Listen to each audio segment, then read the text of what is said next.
UP board कक्षा 12 सामान्य हिंदी में जो एमसीक्यू प्रश्न आने वाले हैं उसमें से बिल्कुल बहुत महत्वपूर्ण जो प्रश्न है उसमें आदिकाल से आदिकाल का नामकरण, जैसे आदिकाल के नामकरण के संदर्भ में भी आदिकाल को वीरगाथा काल किसने कहा था, जो आचार्य रामचंद्र शुक्ल का है। आदिकाल को बीजोपन काल किसने कहा, तो आदिकाल को बीजोपन काल महावीर प्रसाद द्विवेदी ने कहा था। आदिकाल को सिद्ध सामंत युग किसने कहा था, तो इसे राहुल सांकृत्यायन ने कहा था। फिर दूसरा महत्वपूर्ण प्रश्न बनता है पृथ्वीराज रासो को लेकर। पृथ्वीराज रासो एक ऐसा महाकाव्य है जिस पर ढेर सारे एमसीक्यू वाले क्वेश्चन बनते हैं। जैसे पहला प्रश्न ये बन जाता है कि पृथ्वीराज रासो किस युग की रचना है, तो उत्तर हो जाएगा आदिकाल की। पृथ्वीराज रासो के रचनाकार कौन है, तो चंद्रवरदाई पृथ्वीराज रासो के रचनाकार हैं। पृथ्वीराज रासो में कितने अध्याय हैं, तो पृथ्वीराज रासो में 69 अध्याय हैं। पृथ्वीराज रासो किस भाषा में लिखा गया है, तो इसकी भाषा डिंगल है। पृथ्वीराज रासो में अध्यायों को क्या कहा गया है, तो पृथ्वीराज रासो में अध्याय को समय कहा गया है। पृथ्वीराज रासो का मुख्य रस वीर रस है और सहायक रस श्रृंगार रस है। इसमें पृथ्वीराज चौहान के जीवन का वर्णन किया गया है। तो ये पृथ्वीराज रासो से इतने सारे प्रश्न बन जाते हैं। उसे हिंदी साहित्य का प्रथम महाकाव्य भी कहा जाता है। इसके अलावा आदिकाल से विद्यापति की रचनाएं, अमीर खुसरो की रचनाएं अक्सर पूछ लिए जाते हैं। अब आते हैं भक्तिकाल पर। भक्तिकाल के विभाजन से संबंधित प्रश्न पूछे जाते हैं, जैसे कबीर किस युग के रचनाकार हैं, तुलसीदास किस युग के रचनाकार हैं। तो इस तरह से भक्तिकाल पे प्रश्न बनते हैं। तो भक्तिकाल को मुख्यतः दो भागों में बांटा गया है, निर्गुण और सगुण।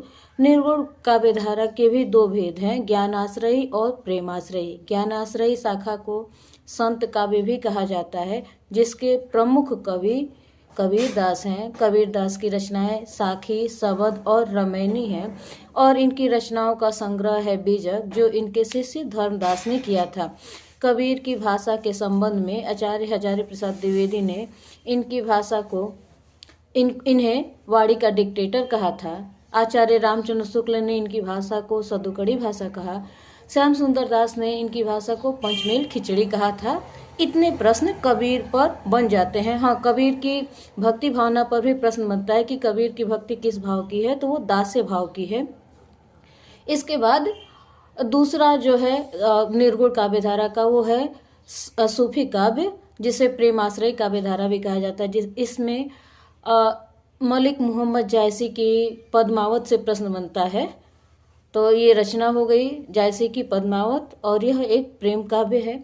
इसमें आत्मा और परमात्मा के संबंध के माध्यम से भगवान और भक्त की बात की गई है, नायक और नायिका की बात की गई है। फिर सगुण भक्ति काव्य में कृष्ण भक्ति शाखा और राम भक्ति शाखा। कृष्ण भक्ति शाखा से सूरदास की जो रचनाएं हैं, सूर सागर, सूर सरावली और साहित्य लहरी, और अष्टछाप की स्थापना जो वल्लभाचार्य के पुत्र विठल दास ने किया था। वल्लभाचार्य सूरदास के गुरु थे। तो ये प्रश्न बनता है, महत्वपूर्ण है। पुनः तुलसीदास से के संबंध में जो प्रश्न बनते हैं कि तुलसी की प्रमुख रचना कौन सी है, तो तुलसीदास की प्रमुख रचना रामचरितमानस, जो अवधी भाषा में लिखी गई है। इसमें 7 कांड हैं, अध्यायों को कांड कहा गया है। रामचरितमानस की भाषा अवधी और शैली दोहा चौपाई है। यूपी बोर्ड कक्षा 12 सामान्य हिंदी में जो एमसीक्यू प्रश्न आने वाले हैं उसमें से बिल्कुल बहुत महत्वपूर्ण जो प्रश्न है उसमें आदिकाल से आदिकाल का नामकरण, जैसे आदिकाल के नामकरण के संदर्भ में भी आदिकाल को वीरगाथा काल किसने कहा था, जो आचार्य रामचंद्र शुक्ल का है। आदिकाल को बीजोपन काल किसने कहा, तो आदिकाल को बीजोपन काल महावीर प्रसाद द्विवेदी ने कहा था। आदिकाल को सिद्ध सामंत युग किसने कहा था, तो इसे राहुल सांकृत्यायन ने कहा था। फिर दूसरा महत्वपूर्ण प्रश्न बनता है पृथ्वीराज रासो को लेकर। पृथ्वीराज रासो एक ऐसा महाकाव्य है जिस पर ढेर सारे एमसीक्यू वाले क्वेश्चन बनते हैं। जैसे पहला प्रश्न ये बन जाता है कि पृथ्वीराज रासो किस युग की रचना है, तो उत्तर हो जाएगा आदिकाल की। पृथ्वीराज रासो के रचनाकार कौन है, तो चंद्रवरदाई पृथ्वीराज रासो के रचनाकार हैं। पृथ्वीराज रासो में कितने अध्याय हैं? तो पृथ्वीराज रासो में 69 69 अध्याय हैं। पृथ्वीराज रासो किस भाषा में लिखा गया है? तो इसकी भाषा डेंगल है। पृथ्वीराज रासो में अध्यायों को क्या कहा गया है? तो पृथ्वीराज रासो में अध्याय को समय कहा गया है। पृथ्वीराज रासो का मुख्य रस वीर रस है और सहायक रस श्रृंगार रस है। इसमें पृथ्वीराज चौहान के जीवन का वर्णन किया गया है। तो ये पृथ्वीराज रासो से इतने सारे प्रश्न बन जाते हैं। उसे हिंदी साहित्य का प्रथम महाकाव्य भी कहा जाता है। इसके अलावा आदिकाल से विद्यापति की रचनाएं, अमीर खुसरो की रचनाएं अक्सर पूछ लिए जाते हैं। अब आते हैं भक्तिकाल पर।